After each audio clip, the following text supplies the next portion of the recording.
Hey guys, Carl from Purple Moose Plays. Today I'm going to be taking a look at Furnace and its new expansion, Furnace Interbellum, from designer Lashin and publishers Arcane Wonders and Hobby World.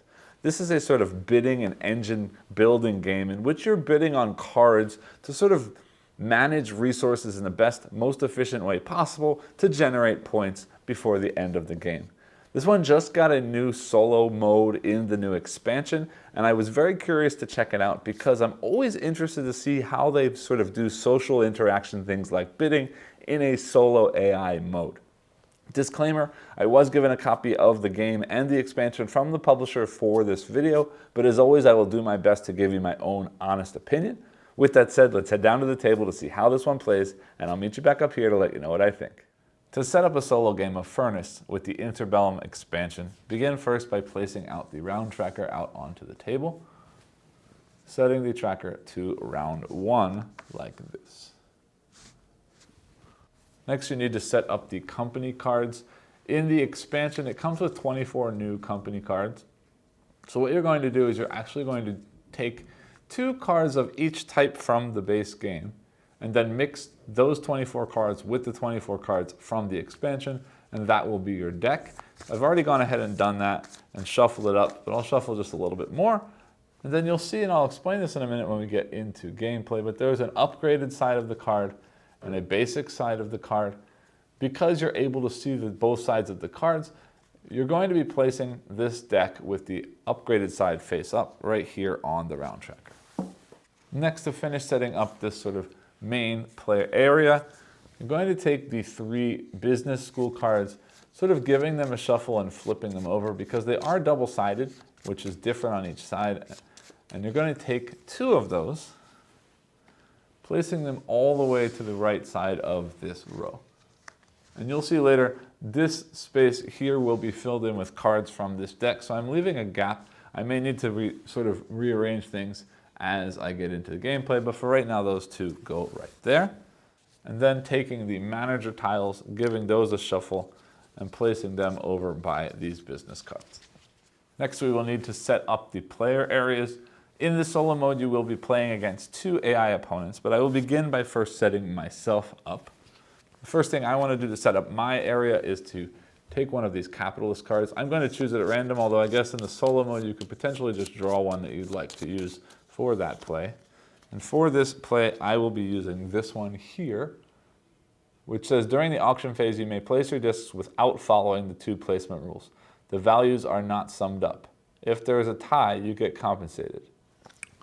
That's going to be a really interesting one that plays with the rules in weird ways, but I'll explain what that means in just a minute. I've never used this one, but that's cool because it does break the rules of the game in a very unique way. So you'll see, I'll explain the basic rules and then what the broken rules are. But that's really cool and I'm excited to try this one out. And then for my player area, I need to take a player color. I will be playing as black in this playthrough. And my 4 bidding tokens, 4, 3, 2, and 1. Now because I am playing with the expansion, I will also be using this variable bidding token. But again, I'll explain what all of these components do as soon as I get into gameplay. In addition, for my own sort of tableau that I will be building throughout the game, I need to take one of these starting cards. So I will be taking this one right here. And again, I will explain what this does in just a minute. Ooh, this is another unique one that I haven't used that comes from the expansion. Exciting. All right.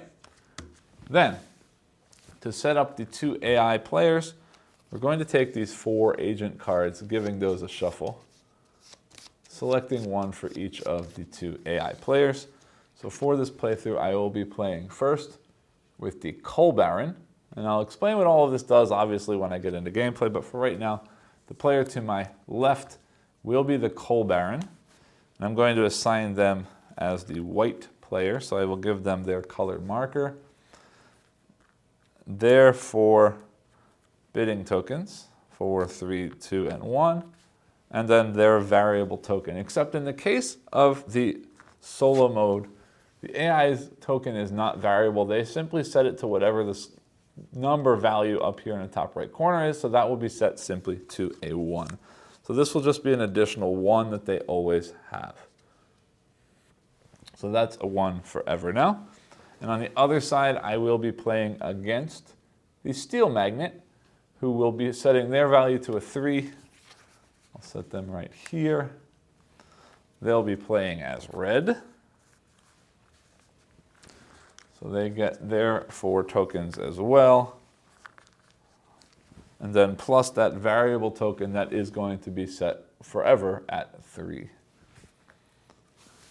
Also, while playing with the solo mode and the AI, we will be using this die, so I'm just going to set that here for right now. And otherwise, the only other things that need to be set up are the money and the resource tokens. I'm going to keep them off screen just to save space, but those include these black coal cubes, these gray steel pieces, these yellow oil drums,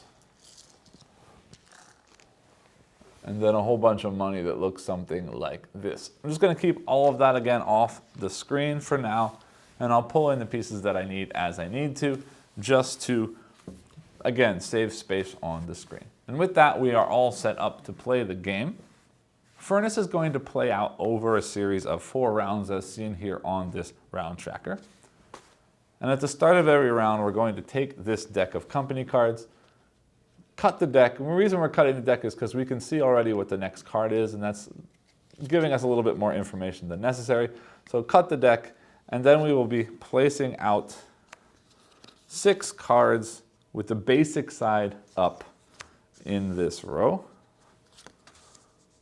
4, 5, and 6 like that. And I'll slide these over just a little bit more so they're sort of part of what we're doing. And as part of that setup, we will also be turning over 1 each of these manager tokens on the business school cards. And then each round is going to play out with us taking turns, first starting with me, and then the 2 AIs, white and then red, placing out bids on these 6 cards or on these 2 business school cards in order to sort of gather resources, make conversions between resources, and ultimately to turn those resources into points.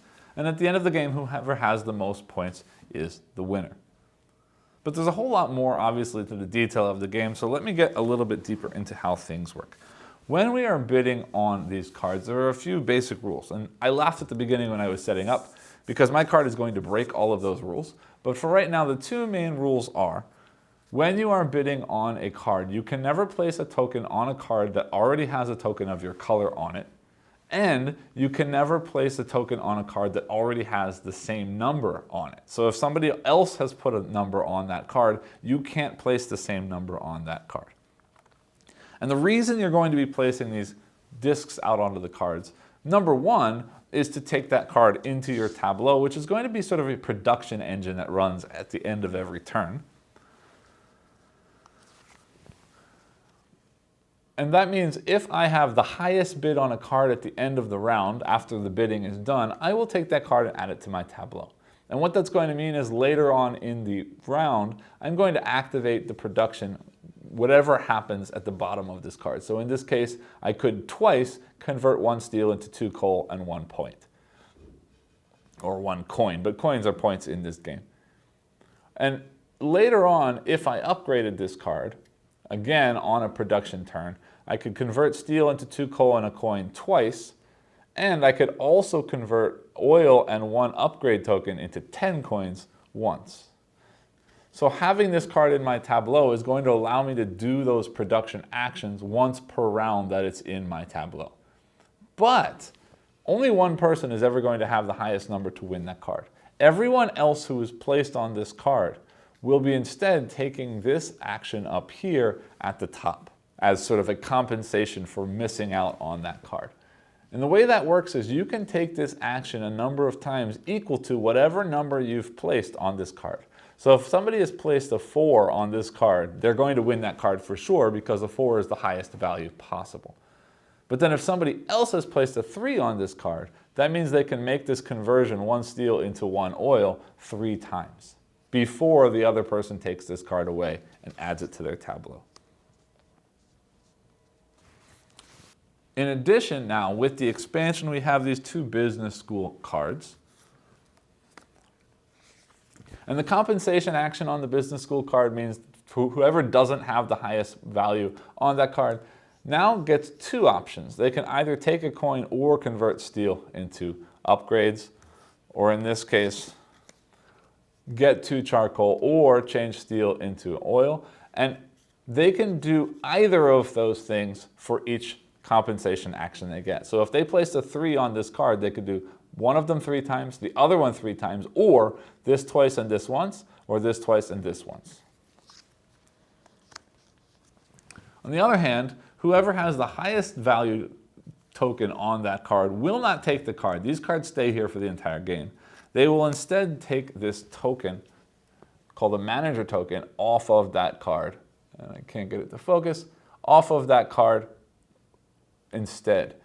And this says spend 1 steel to upgrade this card. This says resolve the lightning bolt effect of this card once more. What these are going to be is, at the start of every production phase, means the latter half of the round when you're activating your production engine, you're going to place these onto your company cards that you have in your tableau to sort of add an additional bonus to those cards.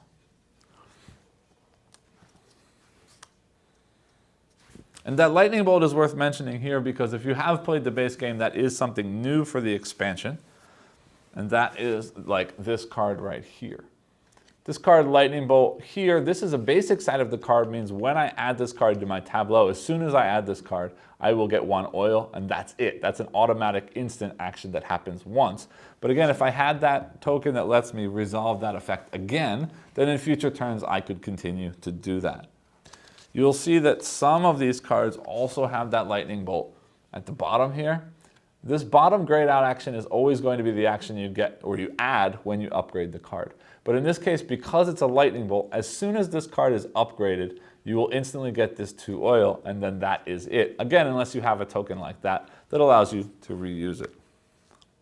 The other big thing that is new to the expansion for people who have played the game is that some of the cards now, instead of just having actions that happen, also have text on the card that do unique things. So for example, this one, if I use this whenever I sell steel, I will gain an additional coin for every transaction. For every time that I sell, I get 1 additional coin.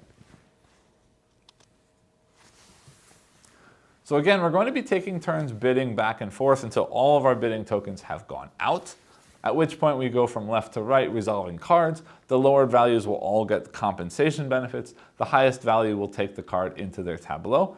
Same thing over here, lowest values or lower values, compensation, highest value taking that token into their hand.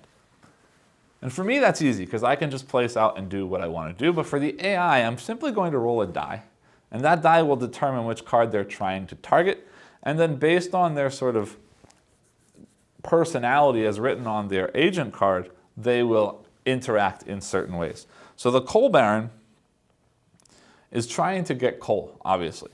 So if their target card has coal on it, they will bid their highest possible bid, trying to win it. Otherwise, they will place their highest bid on the leftmost business school. So they are going to be competing for those manager tokens.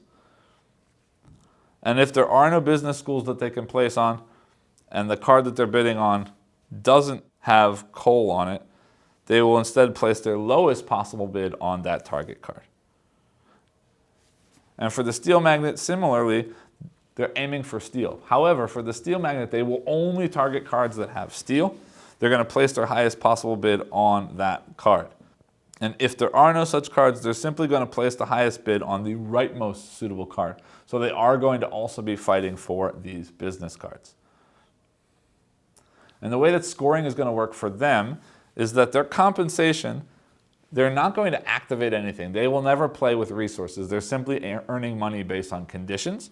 The coal baron, every time they get a compensation action, will simply get 2 coins per action. The steel magnet will simply get 1 coin per action. And then in the production phase, the coal baron is scoring 1 coin for every coal symbol on any card that they've taken into their hand, and 3 coins for any manager tokens that they've received. And likewise, the steel magnet is scoring 2 coins for every steel on any card that they have, plus 4 coins for every manager token. The only thing that's unique that's not here that I haven't mentioned yet is this and my variable token, so let me get into that. This starting card is very simply just like the other cards, except that these two right here are my starting resources. So I'm actually going to start the game with 2 steel. And then this card, again, unique, this is different than what most of the ones I've played with, will allow me to trade a single coal at 3 times. Not at 3 times. 3 times I can trade a single coal for 1 coin. I can trade 1 coal for an upgrade, and I can also trade an upgrade token for an upgrade. This one is unique in that most starting buildings give you an upgrade token. This one doesn't, but instead you can use a coal on its own as 1 upgrade. The variable bidding tokens for the AI, as I mentioned, will always stay the same way. Mine starts off as a 0. And the only way for me to use this bidding token is you can see right here there's a symbol of coal on there. If I want to use this, I can spend a number of coal to set that to whatever number of coal I've spent for that turn. So I can get any number that I want to should I have the coal available to spend. However, you see I didn't start with any coal. So in the first round, unless I get a compensation action, because remember we move left to right as we resolve the cards. Actually, that's not true at all. We do move left to right as we resolve the cards, but this will happen after I've placed this out. So in the first round, I won't even physically be able to place this because I have no coal, and a value of 0 will never win a card and also doesn't get a compensation action. Now, the only twist now is this card that I've got here, my capitalist. Each of these capitalists twists the game or breaks a rule in some way, and as I mentioned, my capitalist is going to break the rules completely as far as placing of bidding tokens. Because now I can place multiple tokens of my own color on a card, and I can also place a token on a card if somebody else's token of that same color is there. That said, if I place a token in a tie, so if somebody has a 4 and I also place my 4, they will win that card. I simply get compensated 4 times, which is pretty big actually if I'm focused on trying to gain whatever those compensation actions are. It also means that I can, strangely, take a compensation action on a card that I'm taking as well, because I can place multiple tokens on the same card. So we'll see how that plays out as we get into it, because as I said, I've never tried this capitalist before, but I'm excited to see how this works. So with that said, let's get into gameplay. I see that I have a starting card that's rewarding me for coal. I know that coal is going to help with my variable thing as well. I see a card here that has an instant 3 coal, plus this will give me that again if I want to. Also oil. So I might focus on coal and oil as far as both points and coal. This card gets me lots of points for oil once. But again, if I have this, I get to place this on a card each turn in a different place if I want to. It's not a one-use thing, so I could end up with that as well. But firstly, I'd like to primarily focus on that for 2 reasons. 1, because I'd like to have that coal, but 2, because this has 3 coal symbols on it, and that coal baron's going to score a lot from that if I let them have it. So I'm going straight ahead with my 4 right there. All right, so then we roll our die to get a 5 there. White is targeting this. It does have coal. They will place their highest token there. Red's turn is also 5. There is steel there. It says place their highest possible bid on that card. Well, they can't win it, but their highest possible bid is a 3 because they can't place the same number. So back to me again. I see that white can't win anything against the 3. Red might take that from me because they're looking for cards that have steel. And my concern is that if they take that from me after I've placed something there, then I need to have oil to get some iron, or that's been useless. But I also really want this card. And I know that I can block white from getting that triple coal as well. So I'm going to place my 3 there. We roll the 5 again. In that case, if they can't place it all, we just simply move to the next card in the row. 5 here. There is coal there. So they're going to place their highest token there. which is sad because I now can't win that card despite really wanting it. Okay, then red's turn. 2. Red can place there, but there are no iron on that card. Sorry, steel. So they're going to move to the next card. There is steel here. They will place their highest valued there, which is sad because that would have been also nice for me to have. All right, 2 and 1. I definitely want to get that manager token if possible. They're not going to target manager spots, but they will if they can't place somewhere else. White takes their turn. 4. There is coal. It just says place their highest possible bid, so they're going to place their 2 there. Red goes next. 3. No iron, or sorry, no steel there, no steel there. Sorry, there is steel there, but they've already placed. So they're going to move there. There is steel. They place their highest, which is a 3, but they can't because my 3 is there, so they're only going to place a 2. I've got a 1 left. Looking at compensation now, because 1's not going to win me any cards, although it could win this card if red doesn't go there. But it's got a steel, and the other 3 steel cards already have red, so they're going there. So I could do this to automatically get steel upgrades too. Do I want an oil, or do I want to upgrade? Yeah, I'm going to take that. White goes to 1. There's no coal. Ah, there is. Sorry, there's a coal there, but their highest is a 1. 2, but it doesn't matter. He's going to wrap back there anyway because it's the only card left with steel, and he'll place his 3 there. Again, I don't have any coal, so I can't use my variable disk. So back to white. 1, 2, 3, 4. Can't place there, can't place there, can't place there, can't place there. We're going here. So they will place their 1 because there is coal on that card. And finally, red.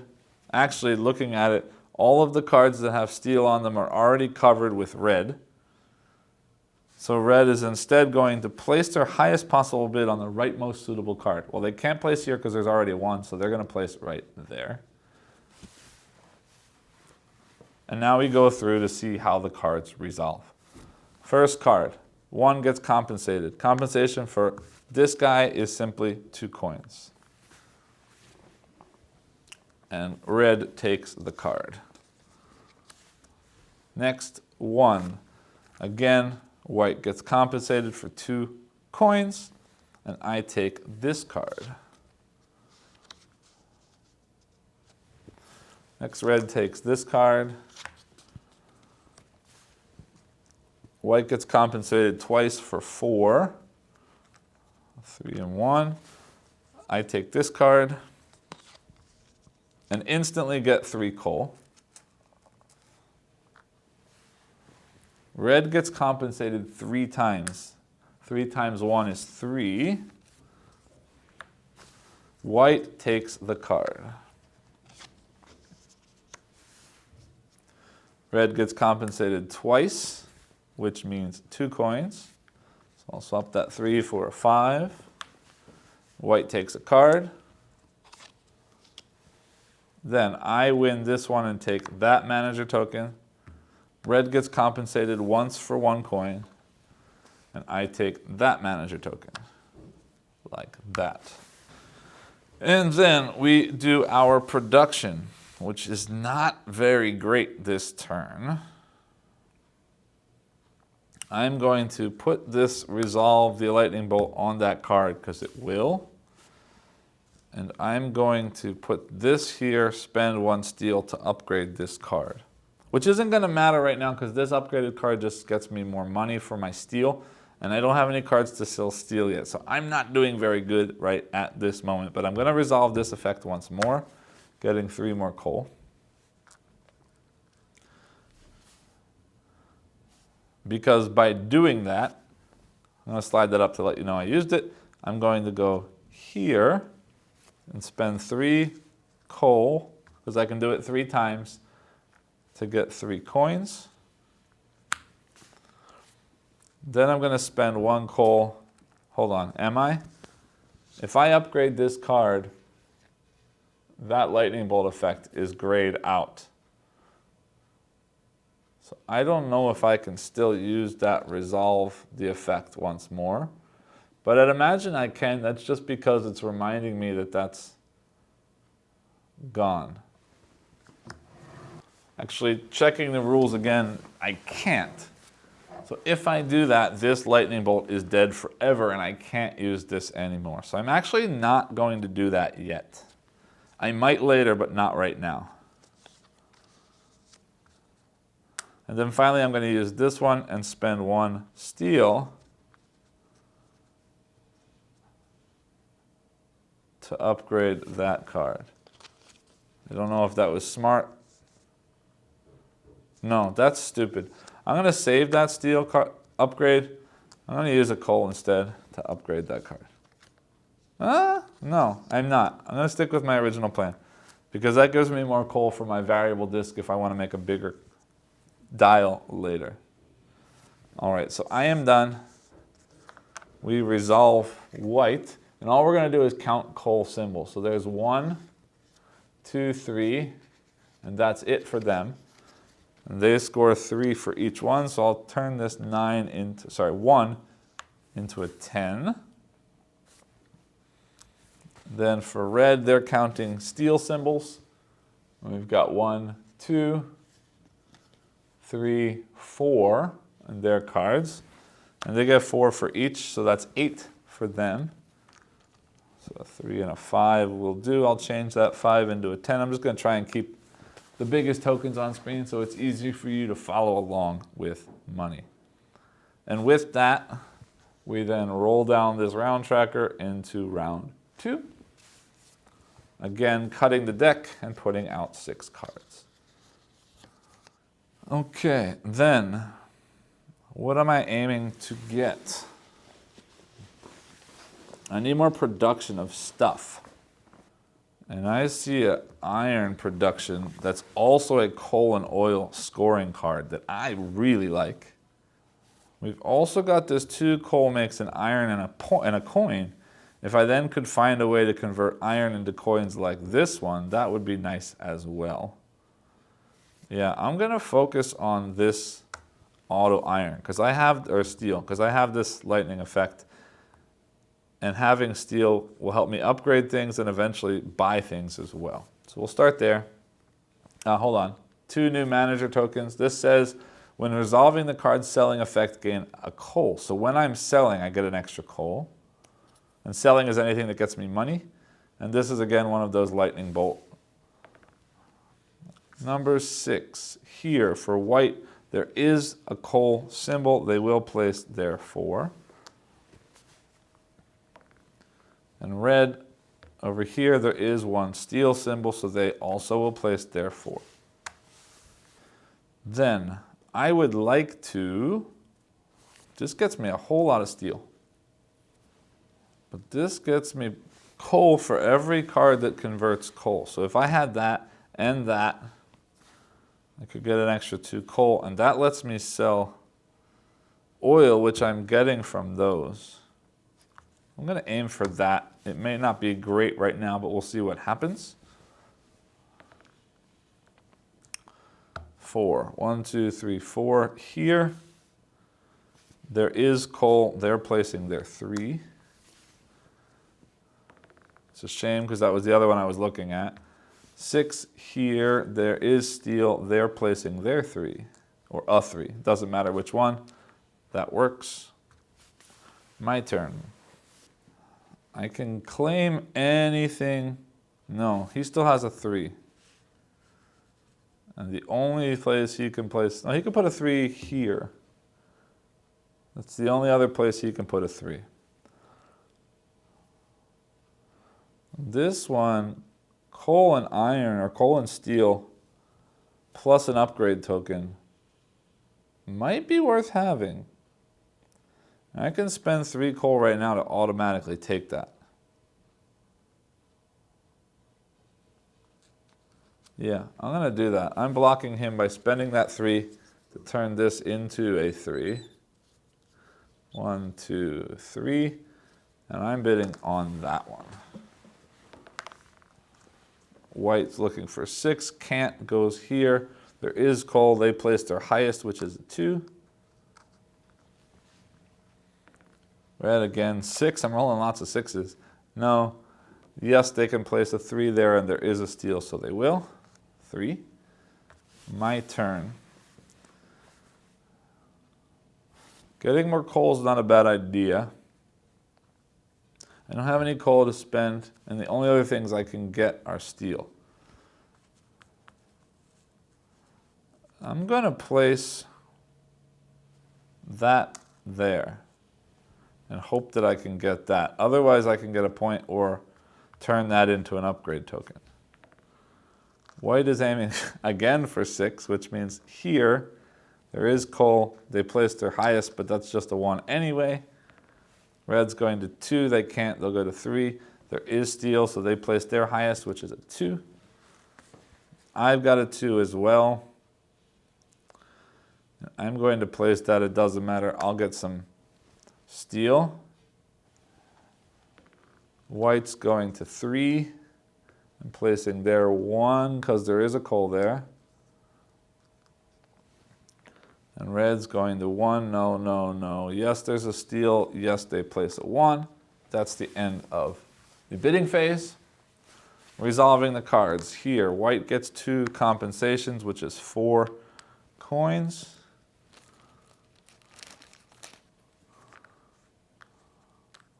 Like that. And red takes the card over there. White gets 1 compensation, which is 2 coins.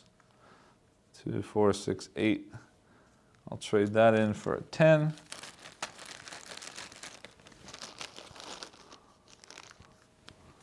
Like that. Red gets 3 compensation, which is 3 again. And I take that card. 1 gets 1 compensation, turning that 3 into a 5 for 2. Red gets 2 compensation, which gets them 2, so turning their 3 into a 5 as well. And I get that card. And that card, sorry, I missed it. The last card I placed gets me automatic 2 steel. Like that. And this card gets me an automatic 1 upgrade token, which I forgot to show you during setup. But those are off to the side as well. So there's 1 upgrade token for me. And then red gets compensated once for 1 coin. 1, 2, 3, 4, 5, and 5 gets them a 10. 2 is me, I get 2 steel. Like that. And white gets a card. Then I get this card. White, well, red gets compensated 3 times for 3. White takes this card like that. Finally, I get this token, and because nobody bid here, that one just gets thrown away. Then we run our production. Now, this is where things get a little annoying because I want to be able to score some stuff. And I don't really want to waste things. But that's okay. All right, I'm going to resolve. I need coal. Yeah, for whatever I do, I need coal. So that's going to go there. And then, when resolving this card's selling effect, gain coal. All right, well, then I can do that. Because that's amazing. I'm selling 1 coal and gaining 1 coal each time. That's perfect.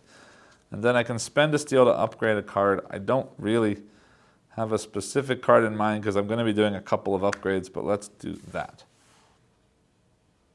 In that case, hold on a minute. No. Yeah, that's fine.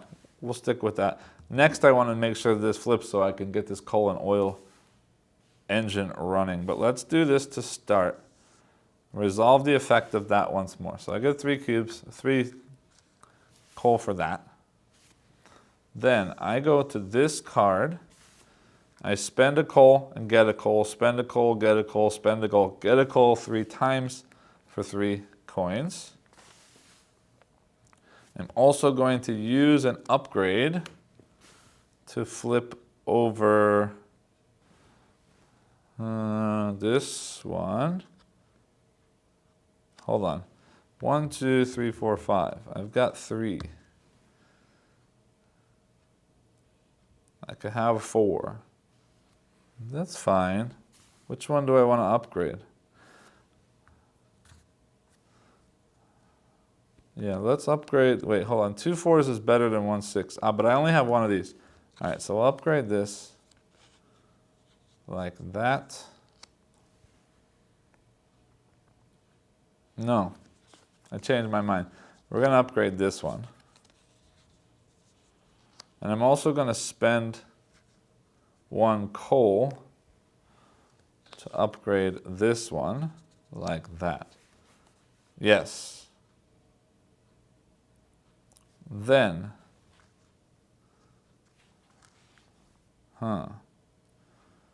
do I want to get, let's see, that's a 4, but that's a 5. I'm running out of coal. This was a mistake, I think. But that's okay. Do I want an oil drum this turn? I don't. When selling iron, gain additional. So first off, I'm going to slide that up, spending an iron, which lets me upgrade this card. Not yet. Hold on. Back that up 1 second. I will do that. But I'm doing this first. No, because I don't have... Hold on. That gets me 4 for 1 coal. That gets me 5 for a coal and a steel. I am going to do that. Okay. So then I am going to do this one first, which lets me trade 1 coal for an oil.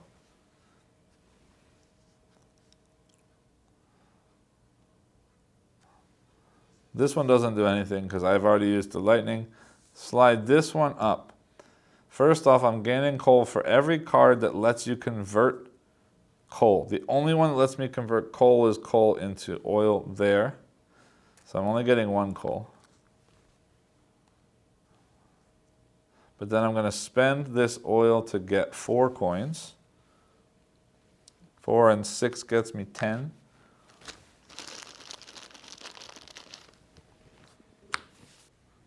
And then I'm going to activate this finally, spending that iron to flip this card over.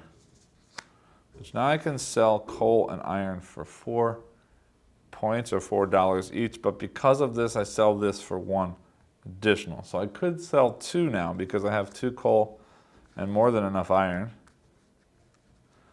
The problem here is that if I spend both, I have no coal, means this variable token can't be used at all. But I'm lagging behind, so the extra points is also useful as well. I don't know how much having a 1 valued token extra is going to really mean anything. So I'm going to go ahead and spend 2 coal and 2 steel, getting 4 points or 4 coins each, plus 1 for each, so that gets me an additional 10. Then we go to the AI again, counting here, coal, 1, 2, 3, 4, 5, 6, 7. 7 coal times 7 times 1 is just 7. 5, 6, 7. And we'll change these 2 10s and a 5 to a 25. And I think I may have overscored for them the first round, but we'll see what happens. Next, counting steel. 1, 2, 3, 4, 5 times 2 is another 10 for them. So there's 33 here, 32 there, and I'm at 20, so I really need to get my points growing. Slide all these back down for a minute. I'm running out of space, but I will be getting quite a few more cards, so we'll see what happens. Again, rolling this now to round 3, cutting this deck one more time, and flipping 1, 2, 3, 4, 5, 6. I need more coal production. I'd like a little more oil production because I'm scoring oil here and here potentially. This card gets me 2 coal and an oil. Doesn't score me anything more, but 2 coal and an oil right now is super good. I need some more coal to something, because that's how I get coal from this, but we'll see about that. Yeah, for right now I want that card. I can't let somebody else take it, and they will both focus on that card if I let them. 5 for the white guy. Does have coal. He's taking that card. This card is special. It says each time your currently winning bid on a card is outbid by an opponent, place steel on this card. So you could sort of build up a supply if you had that in your hand of steel, and then the action is simply to take all of the steel off of there. So that pushes you to bid low early on. Then red is going with a 4, 1, 2, 3, 4, does have a steel. He'll take that card. Then, I need more coal. Each time you spend coal while upgrading a card, place all spent coal on this card. But then I can use those coal to get new upgrades, which is silly because 2 coal for an upgrade is worse than 1 coal for an upgrade. Well, 2 coal for an upgrade token, which then has to be spent on an additional turn, makes it even worse. Then, 2 coal and a free upgrade is not bad. Coal to oil and potential coal and steel selling is not bad, except I can already do that 3 times, and I don't know how much steel I'm going to be getting. Hold on a minute. I forgot to place out these. This one says discard this card to get 4.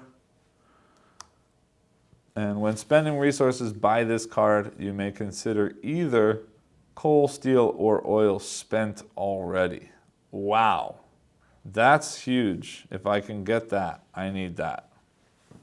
But I'm not going to waste a 3 on there. I want to use 3 on a card that I can use for something. And I think more coal might be the answer. White takes this card, and it does have coal, so they will take that with a 3. And that was a huge mistake, because that's got 1, 2, 3, 4, 5, 6 coal on it. I don't know if I'm supposed to count those 2, but those officially are 2 coal symbols, and I think I just really messed up with that card. I wasn't paying enough attention to the AI. 3 goes here, does have a steel. He'll place a 3 there. My turn. I don't know that anybody's going to get all the way over there. So I'm just going to stick my 1 there. Yeah. White is going here, can't goes here. Yes, places there 2. Red is going to 2 as well, and there is a steal there, so they will steal that card from white. My turn to place my last token because I can't afford that one this round. So basically I'm looking for compensation. I can get 4 coal. I can change coal to a thing, but I don't have any coal. Any changing isn't going to mean anything except potentially steel. Steel to oil twice or steel to upgrades twice. I don't think so. So I could get 2 points. I could get 2 coal twice, or I could get 2 coal twice. I'm going to place it there so red can't place their 2 there. All right, white's going here, here, here. There is coal. He's going to place out a 1. Red is going 5. There is steel. They will place out a 2. And I don't have anything left, so back to white. 1, 2, 3. He can't go there. He'll go here. There is coal. Placing their highest bid is white.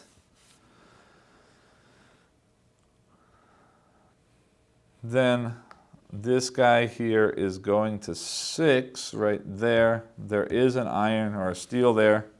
Means they will place their highest possible bid, which is that 1, and we are done with the bidding round. So here I get 4 coal. 1, 2, 3, 4, and white takes that card, which is painful. Then white takes 2 compensation, which means 4. 2 and 2. Red takes this card. White gets 1 compensation, which is another 2. Red gets 3 compensation, which is 3.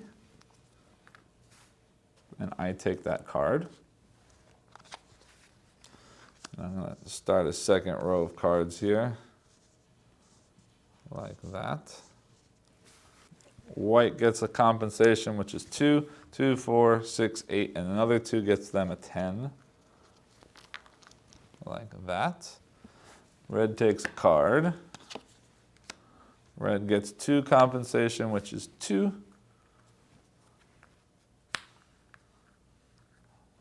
White takes a card. Yeah, I'm giving them lots of cards, aren't I?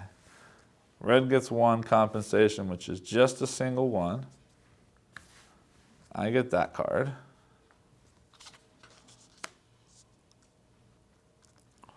Nobody takes this, and I get this one. All right, and that is the end of that. Now, I got to figure out what I am doing. I'm going to have lots of coal. Well, clearly I'm doing that again because every coal I spend gets me a coin, and then every coin gets me, or every sale gets me a coal. So that's 3 free points. When spending resources, you can consider something already spent. And then spend a steel to upgrade a card and auto. The problem is, how many oils can I have? 1, 2, 3 potentially. I'd love to have that steel because I need to figure out how to upgrade some stuff too. And spending steel is one way to do it. I need to upgrade 3 cards. One of them I'll upgrade with a coal. One of them I can upgrade for free. And then one of them I can either upgrade with, no, I'll have to use steel to do it. Means I won't have that much oil. Can only have 2 oil. So I only need that. So I can use that. Okay, perfect. Then this is going there. My free resources.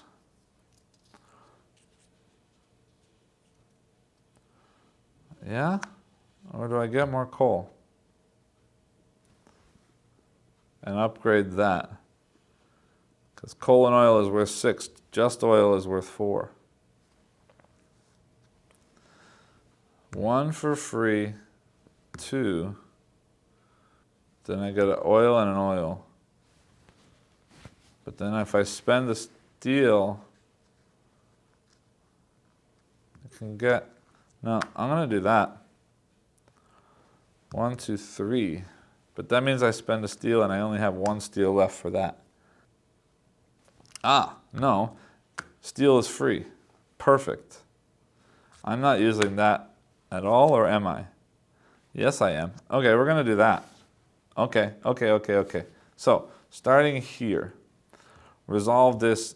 Every one of these I spend, I get back again. So I get 3 points. Then I'm going to spend 1 coal to upgrade this card right here. Then I'm going to use that card. I'll tap it because it's easier. Gets me 2 coal and a free upgrade. Yeah, that. Then I'm going to use this card using the steel to upgrade it, which gets me 2 more charcoal and 1 oil. Then use this card to spend 1 coal to get 1 more oil. Using this card. Did I use that? I guess I didn't yet. Okay. To spend 2 coal and 2 oil to get 6 coins twice is 12. Changing that 2 and 3 into a 5, and then 10, 10, and 5 becomes 25. Then that gets me 3 more coal. This one doesn't do anything as far as selling because I don't have any oil left, but I gain a coal for each card that converts coal, which is 1. And then finally this one right here. When spending resources, you may consider either coal, steel, or oil spent already.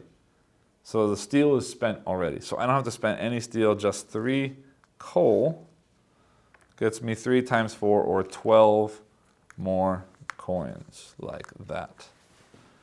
And that leaves me with 5 coal to use in the last round on my variable token, which is amazing. Okay, this is great. All right, so let's do that. Pull all these back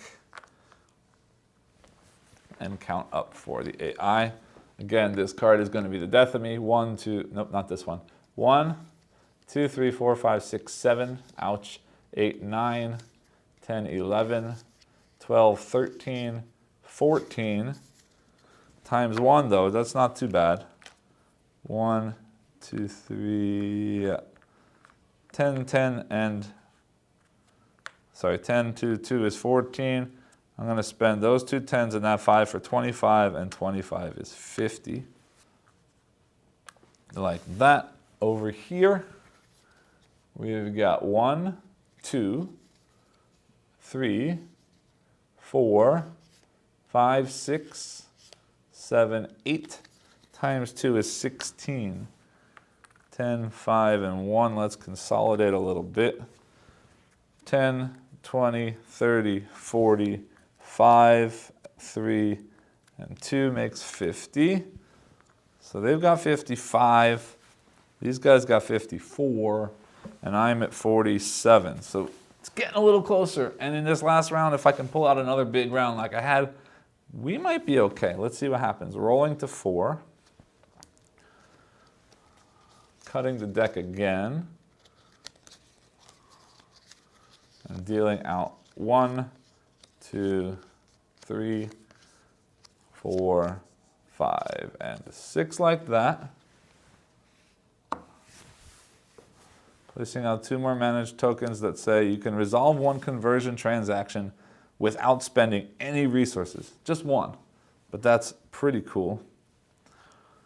And then 1 more. If this card's selling effects are fully resolved, get 3 more coins. Also cool. Because what am I looking for? If I can get this card, which gets me this 7-point thing, with this card and get a free 7 points, that could be real nice. But let's see what I can pull off. I need more oil, but there's nothing here that's going to do that. What's this? When resolving each effect that lets you sell a resource of a single type, you make 1 additional transaction. That's cool too. So I can do that 3 times instead of 2. That would be amazing. And if I upgrade, it gets me a coal and a steel, which is also amazing. Yeah, I think I need that card. Yeah, I'm going to take that card. 1, they're trying to go there, they'll go there. There is no coal. If there is no coal, place their highest possible bid on the leftmost suitable business school. So they are taking that away from me, which stinks. But it's better than them getting 4 coal maybe. Yeah, because this token gets them 3 points. Perfect. 2, there is steel there. They place their 4. My turn. Let's see. This is the big one, but I already lost that, so that's not going to happen, and I'm not getting steel and oil. Lots of coal gets points. I think I need that. Lots of coal gets points. 5, 1, 2, 3, 4, 5 goes there. There is coal. Their highest possible bid, because I have a 3 there already, is just a 2. And then they go 6. There is no steel there, so they're going here. There is a steel there, and their highest possible there is a 3. Back to me. I want to take a card away from somebody. I don't want white to get both coal cards. I don't think they can at this point, but I don't want them to do that. I want to block this one because that's coal and steel. No, I don't. Maybe I do. The 4s are out already. I'm going to spend a 3. Yeah. This one's more dangerous than that one because if they roll a 5, they're going to get this. But everything else is safe for white. So I'm going to place my 3 right there. Yeah, but if I place it there, I block them both. Yeah, let's do that. If red gets it, that's too bad, but we'll live with it. Sorry, I mean white. White rolls that. I'm so glad I took it because now they can't steal it from me. They're going to place their highest, which is just a 1. Red goes 2, can't, goes here, places their highest because there is a steal, which is a 2. My turn with a 1 and a 2. Whoops. Yeah, white's gonna beat me there. Probably. Red won't aim for that card at all. Yeah, I'm gonna try and get that card. We'll see what happens. 1, 2, 3, 4. There is a coal. They place their highest there as a 3, which means I do get that card. Yay. Oops. 6 here. There's no steal. They can't. Here red is already, here red is already, here red is already, here. There is a steal. They're going to place their highest, which is 3. They can't, so they'll place a 1. My 1 then goes there. 2 here for white. Whoops, I spun it. Their highest is, hold on, there's no coal there. Means they're going to place their highest possible bid on the leftmost business school. They can't because they've placed there and there's a 1 there already. If there are no suitable business schools, place their lowest possible bid on the target. So they're going to place there. Red is aiming 1, going to aim there. Can't place a 3 there. There's no other suitable places. If there's no suitable places, place the highest possible bid on the rightmost suitable card, which means they're taking that from me. That's the end of the final bidding phase. Red gets 3 for that. 3 plus 2 is 5. And I take that card and make some space. Cool. White gets 2 coins for that. Red takes that card. White again gets 2 coins for that. Red gets 2 coins for that.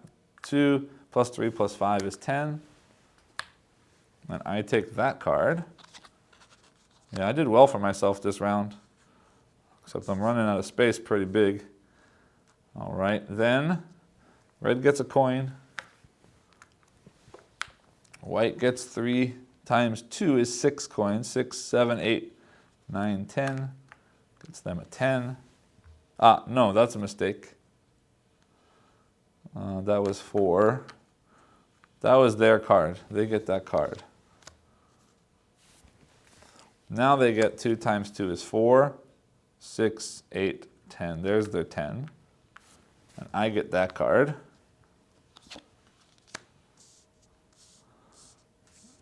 And nobody challenges me here, so I get that card. White takes this token. I get one of either of those things. And oil is the right option because I don't have any steel, so I'll use the thing for the steel. So I'm going to take an oil using the steel. Yeah, that's fine. Like that. And he gets that token, and now we resolve everything. Let me clear this out so I have some space.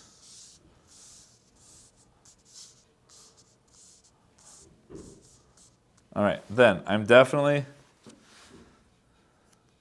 how many oils do I have? I've got 1, I can get 2. I've got 3. I need 4, so I want to upgrade that. 3 coal is not that important because I got lots of coal. So I'm not caring about this reusing an effect because I'm probably upgrading things. Again, the coal gets me free points. I don't have any steel that I'm going to be using, so I want that there. And then it says spend steel to upgrade a card. I don't know what I need to upgrade, but I'm going to put it here in case I need to. So we'll use that one first. I've only got 2 coal, but it doesn't matter because every time I spend one, I get one back. So I can do it 3 times. To still get 3 times 2 is 6 points. And then, whoops, what am I doing? Not 3 times 2, 3 times 1. I'm looking at the wrong card. 3 times 1 is 3 points. That 3 and that 5 and those 2 10s and that 25 gets me a 50. I could use a coal to upgrade something, and I will. And use a coal to flip this. And I just saw here, but I didn't activate that yet, so I can't do that. Darn, I could have done that to do one more thing, but I can do one more here potentially. I don't think so. This will work. Okay, then I'm going to use that card. Take a coal and a steel. And then I might as well use this card now. Oh, wait a minute. What did I upgrade? I upgraded that. That's a mistake. That's a mistake. We'll still keep that there, but I need to upgrade this one. That gets me another oil. This lets me trade 1 coal for an oil. This gets me 2 coal and an oil. Here we go. This gets me, let's say I didn't do that then. 2 coal and a flip over, which I do now get that. And then do that. So I get 3 coal and a steel. Then I'm not upgrading anything else. So this gets me 2 coal. This gets me 2 coal. Well, I will upgrade that one. But I need to wait because I want to see what I've got. Activating this, I spend 2 coal and 2 oil. To do that twice is 12 points. Yes, and then this, I activate, gaining 1 coal for this conversion card, and spending 2 more oils for 4 times 2 is 8, and 2 is 10. Then, doing this card, I get steel for free. I can do that 3 times. So 3 coal, 3 free steel. When selling steel, get an additional 1 for each transaction. So 3 times 5 is 15. And I'll say 10, 10, and 5 like that is 25. And that's a shame. I'm going to be 1 coal short. But I slide this, spend a steel to upgrade that like this. Spending 3 coal to get 4 more coins. And I could sell more, but I don't have any more. And that is that. Yeah, that's all.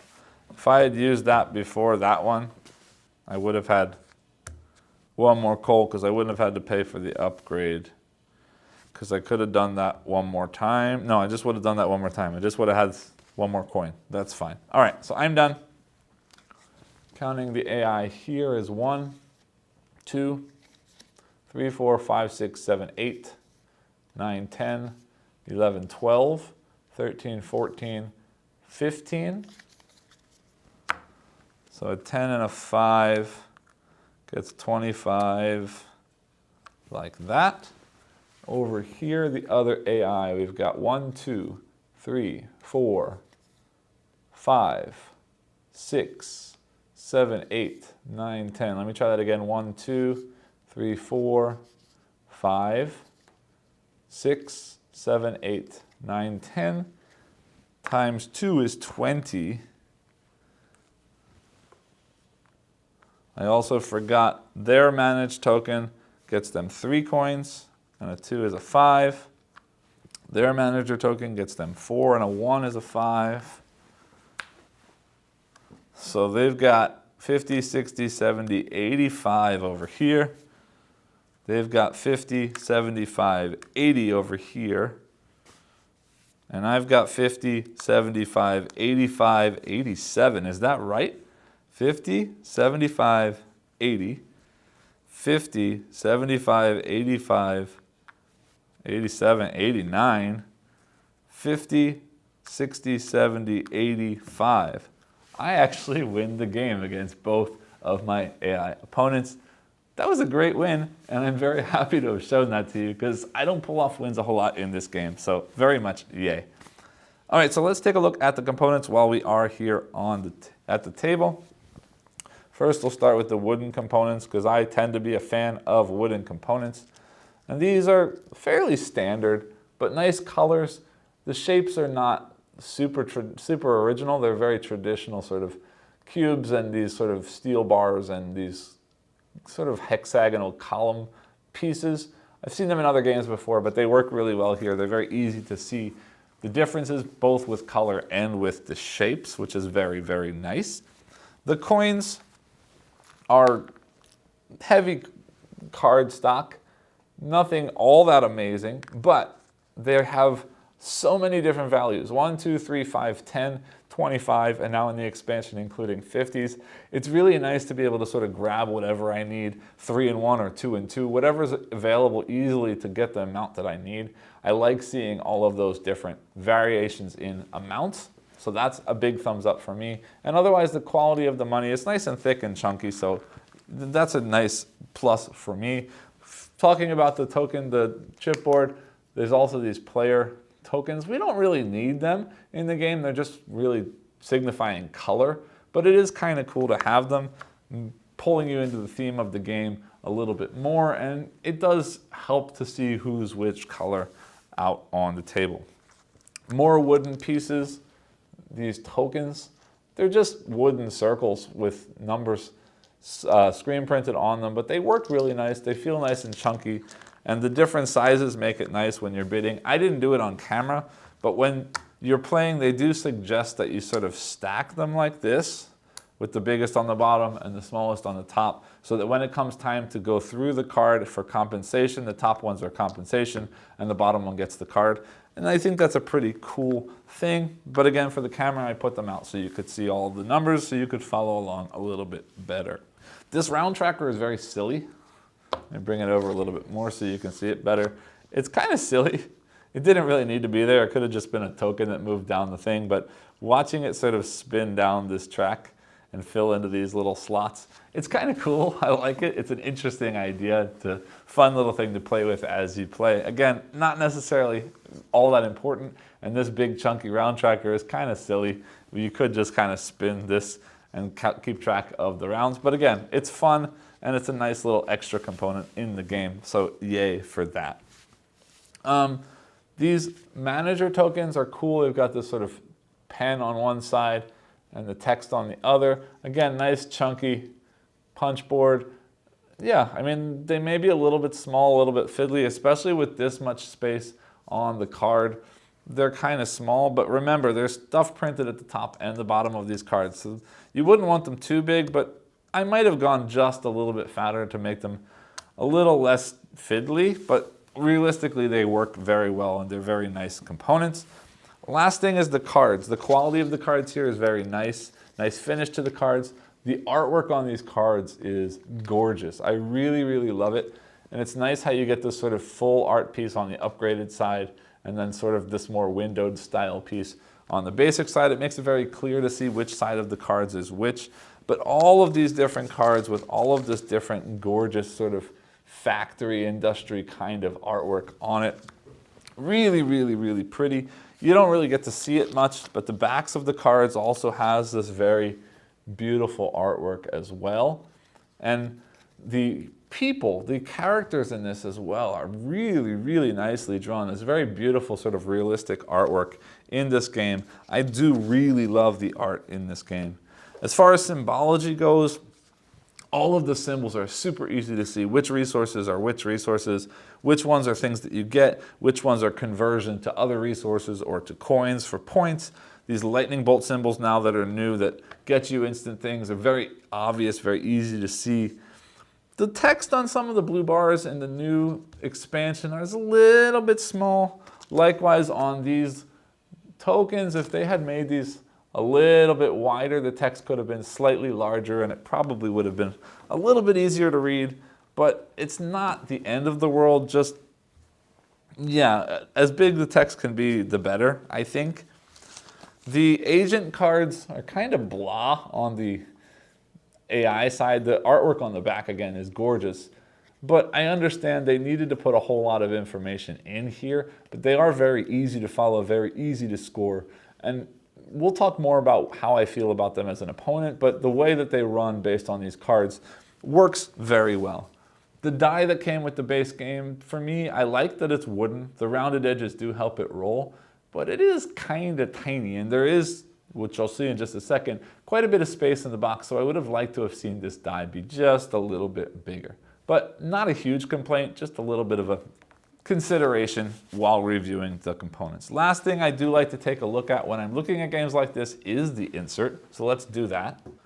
This game does come with a fairly good insert. This is the base, the core box, the base box. The expansion also had an insert in it, but the nice thing is that the expansion content pretty much all fits in here really well. I put the coal in here because there's more of it. Both the steel and the oil fit together in this little hole. If we stand these up like this, these are just resource multipliers that you don't really need in a solo game because I'm never going to use all of those resources. But it's nice to have them. They're 3s on one side and 5s on the other. But this spot here, all of these manager tokens will fit in perfectly. Each of the different numbers tokens have their own stacks in here. And in addition, one of the capitalist cards gives you an additional 2, and that fits in there as well with all of the other colors. It goes just over the top, but it fits in without anything falling out. Then all of the player pieces, the round tracker, the new variable tokens, and then the bag of money and the bag of the upgrade tokens fits nicely in this little spot. And the stack of all of the cards fits perfectly in there with a die right in there. Now that said, this was the base box. The expansion fits very nicely in there. But looking at the size of the box and looking at the size of sort of the components that fit in there, there's a lot of empty space underneath here. Now, I do know that there is a playmat that some people got with the game, and I've heard that the playmat will fit under there. So if that's the case, then that's really cool, but there is quite a bit of extra space in the box. Do I hate them for it? No, because it's still quite a small box. And again, all of the expansion content fit in there very nicely, but realistically, with a different insert, you could fit everything organized a little bit better with the resources in different spaces and so on. And if there ever is future expansion content, this is not going to hold it, but this box absolutely would. That's basically it for the components. Meet me back up top and I'll let you know what I think about the game itself. Welcome back. I hope you enjoyed the playthrough. This one's going to be a bit of an interesting one for me because I tend not to enjoy games that rely on a social dynamic of some kind, meaning auctions and bidding or trading or alliances, or those kinds of games that require me to sort of play above the table, discussing with the other players as I play the game. But, as I mentioned in the introduction, recently there have been a lot of sort of solo modes that have been trying to tackle these games that generally shouldn't really play solo, and it's been very interesting to me to see how these designers are sort of working through this social dynamic and planning AI or using AI that somehow interact with that system intelligently, or at least in a way that makes sense so that a solo player can still get the same kind of feeling they would in the multiplayer game. And I'm very interested in those things, so I took the jump on this game for that reason. But first I want to focus on the sort of core mechanisms in the base box. And I'm going to look at that bidding system right now because I haven't played this game multiplayer yet, but from playing it solo and seeing how it works and reading the rules, I can pretty much understand how this game would play multiplayer. And this is one that I'm going to say the bidding mechanism in this game is something that I might actually enjoy, despite being somebody who doesn't generally like bidding mechanisms. This is going to be something like, if you're familiar with the game Nidavellir, where each player is given sort of specific things that they can bid. And you sort of understand that from the beginning of the game. In this case, you each get 1, 2, 3, and 4 bidding tokens, which means I don't have to come up with some arbitrary number using points or using money or using something I've already collected to make a bid. In which case, I could be wildly overbidding just because I really want something, but then in that case, I'm wasting points or wasting money. Or I could be underbidding because somebody else might wildly overbid and then I lose everything that I wanted and I can't do anything in the game because I haven't bid on anything that I can get. And it's just frustrating. And I really don't like games that work that way. But in a game like this where I have a 1, 2, 3, and 4 token and I know that everybody else at the table has that same 1, 2, 3, and 4 token, I can make really good informed decisions about what other people might be aiming for, what I need to be aiming for, how I can sort of play with them a little bit to get them to play big so I can play small and still take a card that they wanted by blocking them from their smaller tokens later in that same round. And that's interesting to me. But more than that, this game does something very interesting with the bidding system in that sort of system where I can bid on a card and I can get that card if I have the highest bid. But I don't lose out if I don't have the highest bid, because they've got this compensation action in this game, which means that if I have any other bid besides the top bid, I get compensated by some other action that's printed on that card. And this makes things even more interesting than that, because there might be some cases where that compensation action is something I really want right away at that point, and I don't really care about owning that card. And now that adds a new dynamic, because now I want to bid as high as I can on that card so I can get as many of those compensation actions as I can without earning that card. So it might be that I bid a 2 on that card thinking I'm going to get 2 compensation actions, and then everybody else avoids that card, and then I get the card but not the compensation action. And then I may have needed the resources from that compensation action for something else in a later compensation action, and then I can't use them. So there's this really interesting sort of double dynamic of bidding on cards to get them into my tableau for my engine that I'm going to run later, and bidding on cards to get whatever it is in that compensation action that's printed on the card. And that balance is really, really cool and really adds a bit more sort of in-game complexity to a bidding system that's something I generally wouldn't have liked otherwise. So I really, really enjoy what's going on with the bidding system in this game. And then the next big step, the next big mechanism of this game is that engine building piece. And I have to say that more and more and more, as I play games like this that are based on this sort of engine building, sort of churning of resources that turn into things that turn into points kind of games, I'm really, really, really becoming a big fan of these. I recently reviewed the Leisure and Decadence expansion for It's a Wonderful World, and I continue to be a huge fan of that game. And this game gives me somewhat similar vibes because I'm putting cards into my tableau that every turn are going to give me resources or going to turn those resources into something else. There's a bit more sort of depth here, a bit more thinking involved here than there might be in It's a Wonderful World, because in that game you're really just getting resources. Now you're using those resources to buy future cards because you can't just add them into your tableau, whereas here, once you win the bid, it gets directly added into your tableau. So there is that difference. And this one you have to think a whole lot more about how each card plays off of other cards, because you need enough resources to run the next card, to create other resources, to then run another card to turn those resources into money, which are your points at the end of the game. So there's sort of an extra level here that just because you have a card doesn't mean it's going to do something. Whereas in It's a Wonderful World, if you have a card that you've built into your tableau, it's going to generate resources every round because that's all they do, and they're just going to give you resources. And then at the end of the game, there are some end game scoring bonus cards. Whereas in this game, if I don't have any cards in my tableau that generate resources or specific resources, and I wasn't smart enough to get a compensation action, or I wasn't lucky enough to get a compensation action during the drafting phase or the bidding phase, then I'm going to find myself with a bunch of cards that convert resources into other resources into money, and I don't have those original resources, then all of those cards in my tableau do nothing for me. So there are some frustrating moments in this game that if the cards don't come out the right way, or if you get unlucky or didn't play well, obviously, in a bidding round, you might have turns where half of your cards or a third of your cards are kind of unplayable because of the way that you set yourself up. And yes, that can be avoided by playing better. I'm not saying that this is a luck-based, random thing, but there's definitely a point where if you didn't play well enough, you could find yourself stuck for a round or 2 rounds when things in your engine just can't run because you haven't set them up right. That said, because this plays out over 4 rounds, because you're adding things into that tableau every round, you could have a really bad round or a very short round where not a whole lot of stuff happens, but that doesn't mean that you've ruined your game, which is really cool. It doesn't mean that at the end of the game you've lost because you had a bad round. If you had a bad round that set things up for later, it could very well be that at a future round, you get a card that generates just the right resources that suddenly triggers all of the other cards in your engine, and you generate one big block of points in that next round.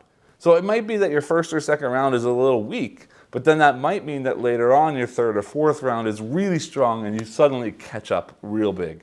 And I see that happening a lot in the solo mode for me, whereas the AI is going to run up a bunch of points early, and then my later game turns are going to be super big, and I'm going to suddenly jump ahead, and then I might pull ahead at the very end of the game. And I think that's pretty cool. It's not a sort of race where if somebody gets far ahead, you'll never catch up again, because through the right planning and through the right strategies and also really importantly tactical decisions in this, you can definitely catch up with a big turn later on. And I think that's really cool. So that's the core game. I definitely enjoy the bidding quite a bit. I definitely enjoy the engine building a lot. Now, as I was saying, there are some times when the engine building feels a little bit less than good because of these painful turns when you didn't set yourself up well. But there's still a lot of really good thought that goes into each round and each turn. And each game feels really satisfying when in that 4th turn or 4th round, you've got an engine that runs through all of these cards and all of these things are playing off of each other and these combos are building and it just feels really cool. So now the expansion. The expansion adds a bunch of content, including the solo, but I'm going to talk about the solo last because I just want to talk about all of the things that this game brings. The expansion first adds a few new cards. It adds these sort of instant generating cards where as soon as you add that card to your tableau, you get some resources, or some of them as soon as you upgrade to the other side, you get some resources. And this idea is pretty helpful because as I was mentioning, there are times when I don't have the right resources. These tend to give big chunks of resources. So these are good cards that fill in a hole when you're really missing out on something. And I really like their addition to the game. But the other new cards in this game that are added are the ones that have text effects on them. And some of those are going to offer interesting new abilities that happen when you trigger that card during the production phase. But some of them are going to give you, the blue-backed cards are going to give you an ability or some kind of power that you have all the time. This is something I haven't talked about yet, and I should have already. In the base game as well, everybody starts off with a capitalist, and that capitalist gives you some kind of rule-breaking, game-breaking power. And these are really strong and really cool. One of them gives me an extra number 2 bidding disc. One of them, as you saw in this video, lets me completely ignore all of the rules when I'm bidding or placing out my tokens on the cards during the bidding phase.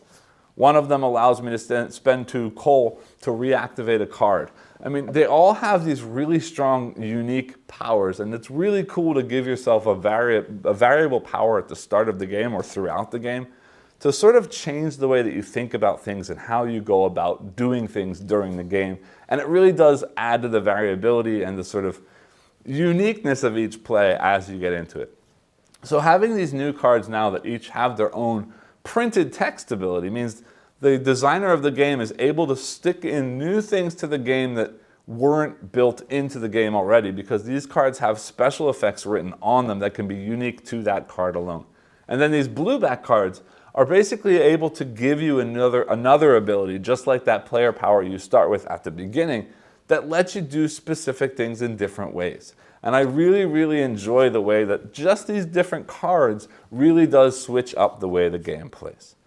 Then the expansion brings 2 other things. It brings the variable bidding tokens, and it brings those business school cards and the manager tiles that go on top of those.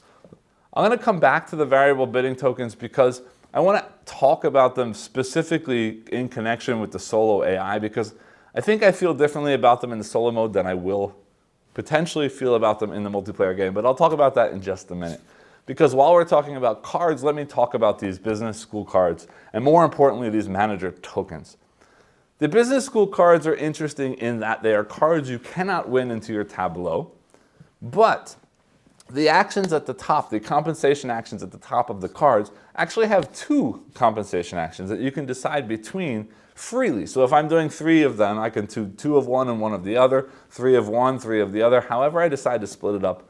That's really cool because it gives me more options when I play a compensation action in game. And some of those are actually even giving me points during that time. So I don't even have to get the points from my own tableau. I can get some points from those business school cards. But more importantly, the manager tiles or the manager tokens that get placed on those business school, which is what you win if you do have the highest bid at those cards, I absolutely love what these cards are doing, because these cards are twisting things up and changing things up in dramatic ways, because these are tiles that I'm overlaying on cards in my tableau. And every round I get to lay them on a different card depending on what I need at that time. Some of them are letting me reactivate those one-use lightning bolt abilities, or get an extra coin when I sell things, or get an extra resource when I do some kind of conversion. And they're really powerful when used in the right way. And what it also means is that my engine is not exactly the same every round, because I can put these on different cards and use them in different ways every time I activate the engine, which is great because it really, really does add another level of just variability and uniqueness to my engine every time I run it. And I think this is probably my absolute favorite part of the expansion, are these new manager tiles. Well, that said, aside from the solo mode, because the expansion is where this new solo mode came from. And this new solo mode is using these agents. And these agents to me are really cool. I have to say I really do enjoy the way that the solo mode works in this game. Now, they're clearly not bidding the way a human player would bid, because they're never trying to block me from doing what I'm doing, and they're never outthinking me. But these cards, these agents, do have a unique enough personality that I can tell what they're going for. I can tell the kinds of cards that they're going for. I can do my best to block them from getting certain cards. But then, because of the way the card is written, even occasionally they will do things differently than you expect them to do, just like a human player would do. You can always guess what a human's going to do, and most of the time you'll be right based on other things they've done before then, but sometimes they do things you aren't expecting, and I like that the AI does that as well. They have targets that they're looking at, they're trying to score on certain things, but sometimes they throw a wrench in the works and they go for something else. And all of these cards are scoring based on compensation and based on their sort of target thing. And then some of them are also scoring off of those business cards or the manager tiles that they're getting from the business cards, which means that if they do throw a wrench in the works and go for something else, it's very likely they will also score a bunch of points off of whatever that is as well. So that really feels interesting to me, that the AI really does have quite a bit of personality based on the agents that you're playing. There are 4 agents in the box, and you play with 2 of them at any time. And the combination of the 2 different agents, in addition to just the way that the solo mode plays, really does feel unique, because they will interact in different ways with themselves as well, because they may end up going for similar cards because of the multiple icons on each card. And I really, really enjoy the way that the AI works. Now, the variable bidding discs. I think in the multiplayer game this could be really cool because it adds another layer to the game. But now we're coming back to the bidding piece that I don't really like, where I have to spend my things to make a random, not random, but a choice from my own brain about what I want to bid and hope that I'm doing better than somebody else without overspending my stuff. And here's that level of stress that I'm not really a fan of. So it does take this away from the bidding system that I enjoyed in this game to a more traditional bidding system. It also adds a nice, interesting level of strategy that I like, that you do have to sort of pay attention to keeping extra resources at the end of the round. You can't spend everything on points. You can't spend everything on churning your engine. You have to save some for that bidding token, or you won't get to use it at all. Now, in the solo mode, I like this even less, though, because In the solo mode, the AI gets to bid with their bidding token every turn, always for free. They don't have to pay any resources.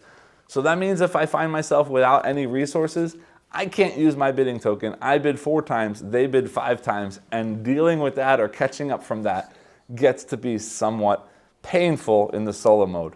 So it does add an extra level of restriction that I'm not sure I enjoy in the solo mode. Though even if I keep 1 or 2 charcoal left, I can use that extra bidding token even if it's not to the sort of best of my advantage. So the bidding token variable thing is sort of the one thing that I may or may not play with, but everything else in the expansion I would keep in the game at all times. And I really love both the base game and this expansion. There are a couple small things in here that make this game not the best game for me, but I've enjoyed every play and I look forward to many more. I hope this video was helpful to you. As always, if it was, I do ask that you like, subscribe, and click the bell icon below, and I'll see you all next time. Thanks.